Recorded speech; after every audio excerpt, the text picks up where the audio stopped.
তৃণমূল কংগ্রেসের counting supervisor নিয়োগের বিরুদ্ধে মামলা। অভিযোগ, নির্বাচন কমিশন একটি রাজনৈতিক দলের হয়ে কাজ করছে। প্রশ্ন, শুধুমাত্র কেন্দ্রীয় কর্মচারীদেরই কেন নিয়োগ করা হচ্ছে? মামলার শুনানি শেষ, রায়দান আপাতত স্থগিত। কাউন্টিং সুপারভাইজার নিয়োগের বিরুদ্ধে তৃণমূলের মামলা। অভিযোগ, নির্বাচন কমিশন একটি রাজনৈতিক দলের হয়ে কাজ করছে। কেন শুধুমাত্র কেন্দ্রীয় কর্মচারীদেরই নিয়োগ করা হচ্ছে?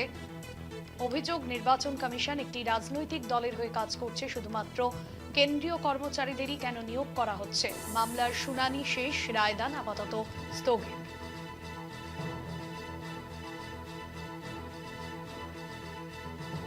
পীযূষ কান্তি নাগ রয়েছেন প্রতিনিধি ফোন লাইনে। পীযূষ কান্তি, নির্বাচন কমিশন একটা দলের হয়ে কাজ করছে এমনটা পর্যবেক্ষণ আদালতের, এবং শুধুমাত্র কেন্দ্রীয় কর্মচারীদেরই নিয়োগ করা হচ্ছে। কি জানা যাচ্ছে বিষয়? দেখো, কেন্দ্রীয় কমিশন একটি রাজনৈতিক দলের হয়ে কাজ করছে এমনটা পর্যবেক্ষণ, এমনটাই অভিযোগ আইনজীবী কল্যাণ বন্দ্যোপাধ্যায়। তিনি বলেন যে কমিশন নির্বাচন পরিচালনা করছে, তার কেন শুধুমাত্র কেন্দ্রীয় সরকারি কর্মচারীদের কাউন্টিং এর ক্ষেত্রে নিচ্ছে, কেন সেখানে রাজ্য সরকারি কর্মচারীরা স্থান পাচ্ছে না। যদিও এই মামলার শুনানি শেষ হয়েছে, রায়দান স্থগিত রয়েছে। মূলত কল্যাণ বন্দ্যোপাধ্যায়ের দাবি ছিল মাইক্রো অবজারভার কাউন্টিং অ্যাসিস্ট্যান্টরা আগেই নিযুক্ত হয়েছেন, তারপর আবার কেন সুপারভাইজার পদে শুধুমাত্র কেন্দ্রীয় সরকারি কর্মচারীদের নিযুক্ত করা হবে, যারা নির্বাচনের সঙ্গে যুক্ত ছিলেন না, অবজারভাররা আগে থেকেই রয়েছে, তারপর আবার সুপারভাইজার কেন নিয়োগ হবে। অন্য রাজ্যের ক্ষেত্রে এটা করা হয়নি। মুখ্য নির্বাচন আধিকারিকের আইনজীবী জিষ্ণু চৌধুরী বলেন যে রিটার্নিং অফিসার হ্যান্ডবুক অনুযায়ী কাউন্টিং সুপারভাইজারদের গেজেটেড অফিসার হতে হবে, অথবা গ্রুপ বি বা গ্রুপ সি ক্যাটাগরির আধিকারিক যিনি রাজ্য বা কেন্দ্রের হাতে হতে পারে।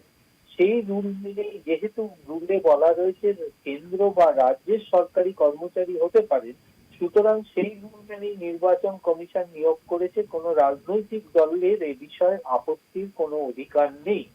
এখানে রাজ্য সরকারি কর্মচারীদের কেন নিযুক্ত করা হলো না সেই নিয়ে আবেদনকারীর যে আবেদন, তা কিন্তু অযৌক্তিক বলে তিনি মন্তব্য করেন। বিচারপতি বলেন, যদি কেন্দ্র বা রাজ্য সরকারি কর্মচারীদের নিয়োগের কথা বলা থাকে, তাহলে কেন শুধুমাত্র কেন্দ্রীয় সরকারি কর্মচারীদের নিযুক্ত করা হচ্ছে। তাতে নির্বাচন কমিশনের জবাব হচ্ছে, একজন কেন্দ্রীয় কমিশন কেন্দ্রীয় সরকারি কর্মচারীদের নিযুক্ত করেছে, তার কারণ হ্যান্ডবুক এর রুল অনুযায়ী তাদের নিয়োগ করা হয়েছে। একজন কেন্দ্রীয় সরকারি কর্মচারী সুপারভাইজার হিসাবে কাজ করবে এবং তিনি বেআইনি কাজ করবেন আবেদনকারীর, এই অভিযোগ সম্পূর্ণভাবে অযৌক্তিক এবং তা কখনোই গ্রহণযোগ্য নয়।